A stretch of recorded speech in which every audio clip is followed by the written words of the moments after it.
Hello दोस्तों, नमस्ते, प्रणाम, सत श्री अकाल दोस्तों। नॉलेज ग्रुप पे मैं प्रियंका आपका स्वागत करती हूँ। तो जैसा कि आपके सामने प्रश्न है ये दोस्तों, ये है एमए फर्स्ट सेमेस्टर ज्योग्राफी का सेकेंड पेपर, जिसका नाम है भारत का उच्चतर भूगोल। उससे संबंधित प्रश्न और उत्तर। प्रश्न के जो हैं दोस्तों लॉन्ग हैं और इससे संबंधित व्याख्या। मुझे उम्मीद है कि इस प्रश्न से काफ़ी हद तक आपको मदद मिलेगी। अगर नए व्यूअर्स हैं तो चैनल को सब्सक्राइब कर लीजिएगा, ऑल का बटन प्रेस कर दीजिएगा ताकि डेली के आने वाले वीडियो हैं आपको आसानी से मिल सके।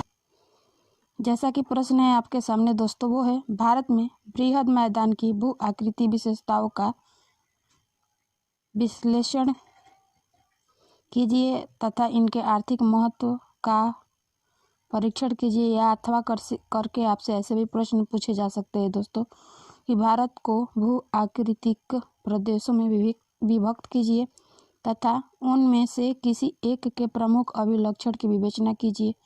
या अथवा करके आपसे ऐसे प्रश्न भी पूछे जा सकते हैं दोस्तों कि भारत के आंतरिकी प्रदेशों का वर्णन कीजिए। ठीक है दोस्तों, तो ये थे प्रश्न पूछने का तरीका आपके सामने। जैसा कि है तीनों में से किसी एक तरीके से पूछे जा सकते हैं।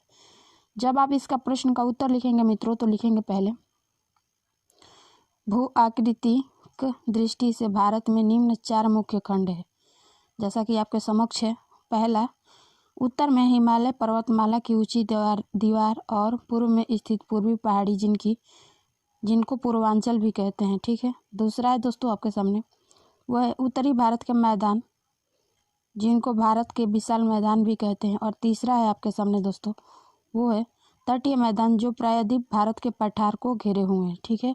अब हेडिंग डालेंगे हिमालय पर्वतमाला। लिखेंगे इसमें कि यह भाग ऊंचे पर्वतीय प्रदेशों का अत्यधिक ऊंचा नीचा और अटूट विस्तार है, जो उत्तरी भारत के सीमांत प्रदेश में काफ़ी लंबाई तक फैला है। और इस भाग की पूर्वी सीमा पर ब्रह्मपुत्र नदी का विशाल खंड और पश्चिमी सीमा पर सिंधु नदी है। इस क्षेत्र की लंबाई लगभग 2500 किलोमीटर और चौड़ाई 150 से 400 किलोमीटर तक है। और ये पर्वत हिमाचल प्रदेश और कश्मीर क्षेत्र में अधिक चौड़े और पूर्वी नेपाल में सबसे अधिक ऊंचे हैं। अपने दक्षिण में स्थित मैदानों की तरफ ये एकदम ऊंचे उठ गए हैं।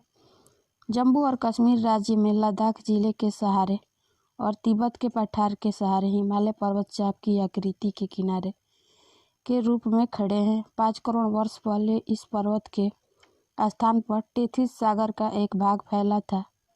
उस जमाने की नदियों ने हिमालय के जगह पर तलछट का विशाल ढेर जमा कर दिया। बाद में मध्य नूतन युग में अलग बगल से पड़ने वाले धरती के भिजाओं ने विशाल तलछट के ढेर में लगी हुई समुद्र की इस तली को धीरे धीरे ऊंचाई उठाया और उसको अत्यंत जटिल बलित पर्वत श्रृंखला के रूप में खड़ा कर दिया। और यही पर्वत श्रृंखला हिमालय कहलाई और यह संसार के सबसे तरुण बलित पर्वतों में से एक है। इसके बाद थोड़े थोड़े अंतर से हिमालय ऊंचा उठा, जिससे नदियों फिर युवा बन गई और उन्होंने अपनी तली को काटकर जलोढ़ वेदिकाओं अलग अलग तलों पर बना दिए हैं। हिमालय में प्राय वह सब स्थल रूप मौजूद हैं जो स्तरों वाले भूखंड का पर उग्र वलन यानी अत्यधिक मोड़ पड़ने से बनते हैं। सामान्य रूप से हिमालय में 3 श्रेणियां हैं। पहला जैसा कि दक्षिणी छोर पर फैली हुई शिवालिक श्रेणी, आगे है तिब्बत की सीमा से मिली हुई महान हिमालय श्रेणी और इन दोनों के बीच स्थित लघु हिमालय। ठीक है दोस्तों, अब लिखेंगे एक एक हेडिंग डाल के। पहला है शिवलिंग श्रेणी। लिखेंगे इसमें इस श्रेणी में नीची और समांतर पहाड़ियाँ हैं जो ग्लासमों और मृत्तिकाओं से बनी हैं। इनको हिमालय में गिरपाद कहते हैं। पश्चिम में इनकी चौड़ाई 50 किलोमीटर है, लेकिन पूर्व में की तरफ इनकी चौड़ाई घटती जाती है और बंगाल के द्वारा में इनका अस्तित्व समाप्त हो जाता है। इसको ऊंचाई पर 12,020 मीटर से कम है और अपतनिक कटकोर और अभिनतिक घाटियों के रूप में स्पष्ट दिखाई देती हैं। यह श्रेणी हिमालय बनाने के बाद ऊंची उठी थी, इसलिए हिमालय में से दक्षिण और पश्चिम की ओर बहने वाली नदियों का मार्ग रोका और अस्थायी झील बना दी। ठीक है। दूसरा है लघु हिमालय, लिखेंगे इसमें लघु हिमालय में। ठीक है। हिमालयन श्रेणी के उत्तर में लघु हिमालय फैला हुआ है। नदियों ने इसको गहरा कर दिया है, फलतः बहुत कटी फटी श्रेणी है और इनकी सीमा भी अस्पष्ट है। कुछ कटकों को जो महान हिमालय के दक्षिण बाजू यानी पार्श्व की से शाखा के रूप में निकली है, लघु हिमालय में शामिल कर लिया और ये कटक पश्चिम की तरफ चले गए और इनकी सीमा भी अस्पष्ट है। इनके नाम धौलाधार, पीर पंजाल और नागटिबा। लघु हिमालय की चौड़ाई 80 किलोमीटर है और इसका एक नाम हिमांचल भी है। ठीक है। अगला है आपके सामने दोस्तों, वो है महान हिमालय या हिमाद्री। लिखेंगे इसके बारे में। यह लंबी और अटूट श्रेणी संसार की सबसे ऊंची श्रेणी है। समुद्र तल से इसकी औसत ऊंचाई 6,000 यानी 6100 मीटर है। इसका शीर्ष यानी माथा लगभग 25 किलोमीटर चौड़ा है, जिसके ऊपर अनगिनत हिमच्छादित शिखर छितराए हुए हैं।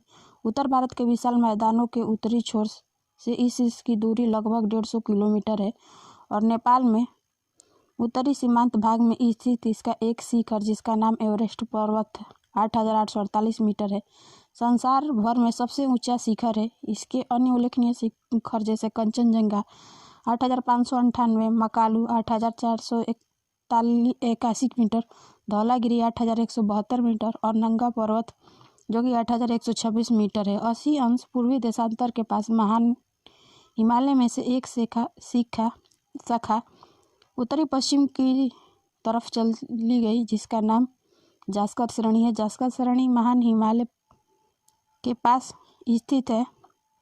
यह महान हिमालय के उत्तरी पार्श्व के सहारे लद्दाख के कारगिल तक चली गई। महान हिमालय उत्तर पश्चिम में नंगा पर्वत 8,126 मीटर पर समाप्त हो जाता है और पूर्व में तिब्बत में ब्रह्मपुत्र नदी के पास स्थित नामचा बारवा 7,756 मीटर पर समाप्त होता है।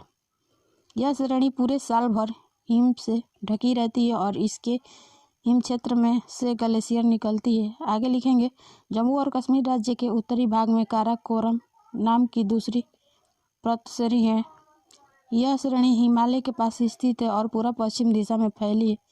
इसके कई शिखर जैसे 7,600 मीटर अधिक ऊंचे और केटू या गाडविन ऑस्टिन शिखर 8,611 मीटर, जिसका स्थान संसार के सर्वोत्तम शिखर से दूसरा और भारत के सर्वोच्च शिखर में पहला है। काराकोरम पर्वत के अन्य कुछ और भी कम शिखर ऊंचे के शिखरों के बीच बड़ी शान से शंकु की तरह खड़ा है। काराकोरम श्रेणी पश्चिम की तरफ चलती हुई पामीर घाट में जा मिली। यह श्रेणी उजाड़ और निर्जन व्यर्थ भूमि है जो साल भर बर्फ से ढकी रहती है, परंतु इस मध्य एशिया से होने वाला आक्रमण के खतरे से भारत को बचाती है और उधर से आने वाली ठंड और बर्फीली हवा को भी रोकती है। आगे दोस्तों आपके सामने वो है पूर्वी उच्च भूमि या पूर्वांचल। इस उच्च भूमि में वे पहाड़ी श्रेणी शामिल है जो अरुणाचल प्रदेश के पूर्वी भाग और बर्मा की सीमा से सटे हुए हमारे अन्य राज्यों में नौचंद्र की तरह उत्तर पश्चिम दिशा में फैली हुई है। इसके उत्तर में डिफू बुम नामक उच्च पर्वत श्रेणी है, जिसका सबसे ऊंचा स्थान 4,578 मीटर ऊंचा है। डिम्फू बूम के दक्षिण छोर से पाटकाई बूम पर्वत आरंभ होता है और भारत बर्मा की अंतर्राष्ट्रीय सीमा के साथ साथ दक्षिण की ओर कुछ दूर चलकर नागा पर्वत में विलीन हो जाता है। नागा श्रेणी के सर्वोच्च शिखर का नाम सारामती 3,925 मीटर है ऊंचाई की है। पटकुई और नागा श्रेणी भारत के और बर्मा के बीच में जल विभाजक है और दक्षिण भारत की ओर आगे चलने पर इस पर्वतीय उच्च भूमि का नाम मणिपुर राज्य में मणिपुर की पहाड़ी और मिजोरम में मिजो पहाड़ी और त्रिपुरा में त्रिपुरा पहाड़ी है। दक्षिण में इन पहाड़ियों का सबसे ऊंचा स्थान ब्लू माउंटेन 2157 मीटर ऊंचा है। सामान्य रूप से उच्च भूमि की ऊंचाई दक्षिण की ओर घटती है। आगे हेडिंग लिखेंगे दोस्तों, वो उत्तर भारत के विशाल मैदान लिखेंगे। इस मैदान पूर्व पश्चिम दिशा में फैली हुई है। इसके उत्तर में हिमालय पर्वतमाला और दक्षिण में प्रायद्वीप पठार स्थित है। ये जलोढ़ भूमि की अटूट पट्टी बनाते हैं जिसकी चौड़ाई 240 किलोमीटर पूर्व यानी बिहार में और 500 किलोमीटर पंजाब और उत्तरी राजस्थान तक अलग अलग स्थानों पर अलग अलग है। पश्चिम में सतलज नदी के मैदान, बीच में गंगा का मैदान और पूर्वी गंगा का डेल्टा तथा ब्रह्मपुत्र की घाटी इस विशाल मैदान के अंश है और ये मैदान संसार के सबसे बड़े मैदानों में से है। इसका क्षेत्रफल जो है दोस्तों वो है 6,50,000 वर्ग किलोमीटर में है, जो भारत के कुल क्षेत्रफल के 5% है। अरावली श्रेणी के पश्चिम में स्थित मरुस्थल भी है, जो कि आंशिक रूप से कटाव द्वारा और आंशिक रूप से जमाव द्वारा निर्मित हुई है। मैदान होने के कारण विशाल मैदानों में ही सम्मिलित माना गया है। ये पश्चिम में पंजाब और राजस्थान के आगे तक फैला हुआ है और पाकिस्तान में सिंधु मैदान में मिल गया।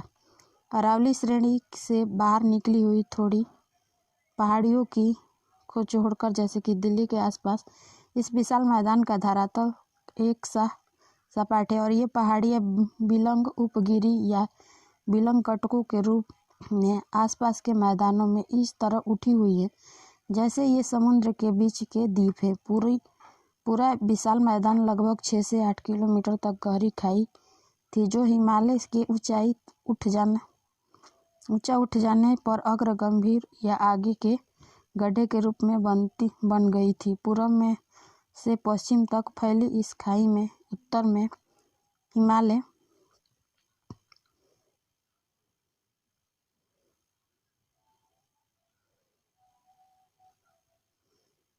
से दक्षिण में स्थित पठार से आने वाली नदी है। मिट्टी गिराती रही लगातार मिट्टी और कीचड़ गिरते गिरते जब खाई पट गई तो फिर नदियाँ महलगारो विवाद से निकलकर बंगाल की खाड़ी में जा मिली। इस प्रकार इस समतल जलोढ़ मैदान प्रकट हुए। तो ये थे आज के प्रश्न और उससे संबंधित उत्तर। अगर आपको मेरी वीडियो पसंद आए तो चैनल को लाइक, शेयर और सब्सक्राइब करना ना भूलें और आपसे जो कनेक्टेड आपके दोस्त, कलीग, रिश्तेदार, उन तक ये वीडियो पहुंचाएं ताकि उनको भी काफ़ी हद तक मदद मिलेगी। फिर मिलेंगे नेक्स्ट वीडियो के साथ, तब तक के लिए धन्यवाद। आपका दिन मंगलमय हो।